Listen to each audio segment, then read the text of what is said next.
अस्सलाम वालेकुम रहमतुल्लाहि बरकातहू। अज़ीज़ तलबा व तालिबात, एक बार फिर से इस्तकबाल है आपका हमारे यूट्यूब चैनल पर।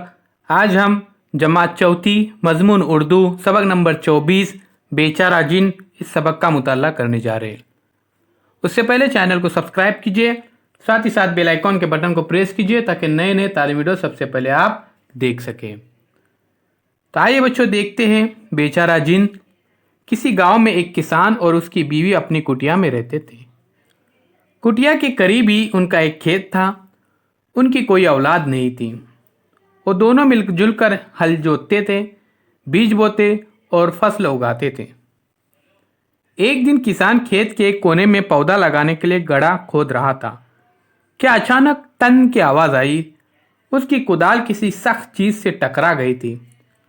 उसकी बीवी ने जल्दी जल्दी खोदी हुई मिट्टी को निकालना शुरू किया। मिट्टी हटाने के बाद उन्हें वहां कोई चीज़ चमकती दिखाई दी। किसान ने दो चार कुदालें चलाकर मिट्टी को और ढीला किया। अब जो मिट्टी हटाई गई तो उन्हें वहां पीतल का एक घड़ा दिखाई दिया। घड़े के मुंह पर कपड़ा बंधा हुआ था। किसी ख्याल से किसान की आंखें चमक उठी। उसने बीवी से कहा, कहीं इसमें कोई खजाना तो नहीं? खजाना? कैसा खजाना? तो प्यारे बच्चों देखिए, एक गांव रहता है। वहाँ पे एक किसान और उसकी बीवी अपनी कुटिया में रहते हैं और वो काश्तकारी करते हैं। इनकी कोई औलाद नहीं थी और दोनों मिलजुल कर हल जोतते, बीज बोते और फसल उगाते थे। जो भी आमदनी होती थी उसमें उनका गुजर बसर होता था। एक दिन क्या होता है, किसान खेत के कोने में पौधा लगाने के लिए गड्ढा खोद रहा होता है। गड्ढा खोदते खोदते उसे टन की आवाज़ आती है।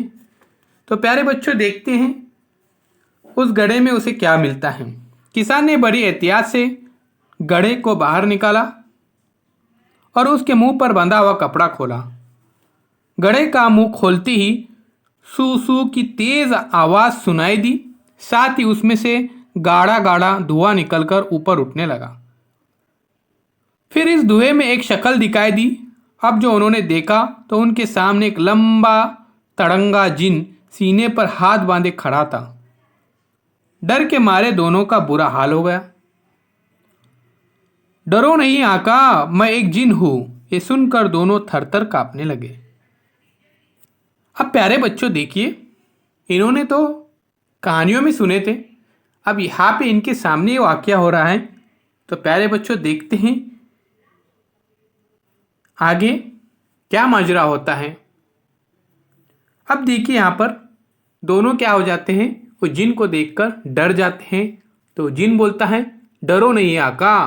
अब प्यारे बच्चों ये भी एक कहानी ही है, तो देखते हैं इस मज़ेदार कहानी में हमको नया क्या सुनने मिलता है। अभी जैसे ही वो बोलता है कि डरो नहीं आका, मैं एक जिन हूँ, ये सुनकर दोनों थरथर कांपने लगते हैं। आका, मैं इस गड्ढे में कैद था। जिन बोला, तुमने मुझे आज़ाद किया, इसलिए अब मैं तुम्हारा गुलाम हूँ। अब मैं तुम्हारा गुलाम हूँ। जो मांगना चाहो मांगो, मैं तुम्हें लाकर दूंगा। अब किसान की हिम्मत बंधी। कुछ बोलने के लिए उसने मुंह खोला ही था कि जिन बोल पड़ा, हाँ मगर एक शर्त है, तुम लगातार मुझसे काम लेते रहोगे। अगर तुमने हुक्म देने में देर की तो मैं अपना दिया हुआ सब कुछ वापस ले लूंगा। किसान की बीवी ने फौरन कहा, जिन भाई, हम जिंदगी भर इस टूटी फूटी कुटिया में रहते आए हैं, अब हमें एक अच्छा सा मकान बना दो। अब देखो प्यारे बच्चों, मकान की फरमाइश कर रहे। जिन ने जोरदार कहा लगाया और कहा, अभी लीजिए, ये कौन सा मुश्किल है। देखते ही देखते उनकी कुटिया की जगह एक शानदार महल खड़ा हो गया। दूसरा हुक्म आका। ये तो हो गया। बीवी बोली, अरे इस महल में क्या हम फटे हाल में ही रहेंगे? ओ! जिन ने हवा में हाथ लहराया और नजरों से ओझल हो गया। लम्हा बर्बाद और फिर हाजिर हुआ। अब उसके हाथ में दो बड़े बड़े संदूक थे। अब प्यारे बच्चों यकीनन उस संदूक में अच्छे अच्छे कपड़े होंगे। वो बोला, ये लीजिए आका, इन संदूकों में अच्छे अच्छे कपड़े हैं। शुक्रिया जिन भाई, बहुत बहुत शुक्रिया। शुक्रिया जिन भाई, बहुत बहुत शुक्रिया, किसान की बीवी बोली। जिन बोला, नहीं, शुक्रिया से काम नहीं चलेगा, दूसरे काम का हुक्म दीजिए।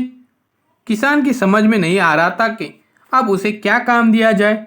वह बोला, अच्छा भैया, मेरा खेत जोत दो और फसल उगाओ। किसान ने सोचा कि इस काम में तो उसे काफी वक्त लगेगा, तब तक कोई दूसरा काम सोच लेगा। लेकिन उसने देखा कि जिन ने पलक झपकते में खेत जोत डाला।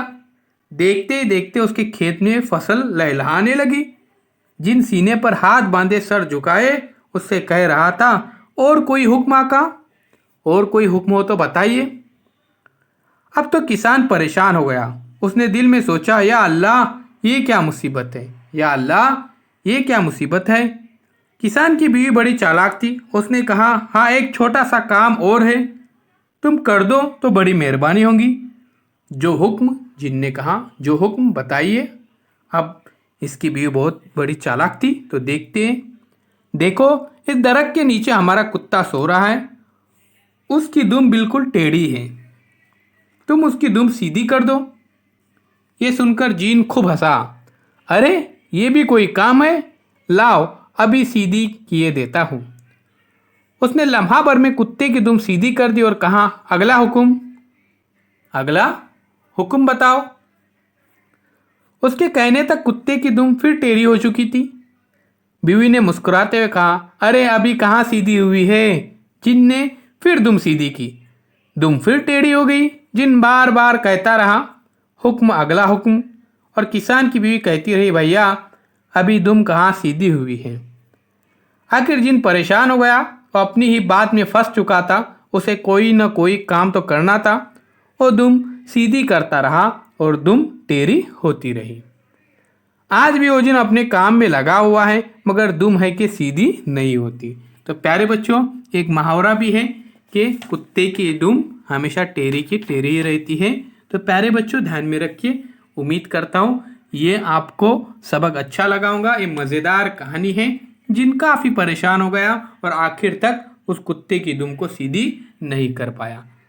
तो उम्मीद करता हूँ आपको सबक पसंद आया होगा। चैनल को सब्सक्राइब कीजिए, साथ ही साथ बेल आइकॉन के बटन को प्रेस कीजिए, ताकि नए नए तालीमी वीडियो सबसे पहले आप देख सकें।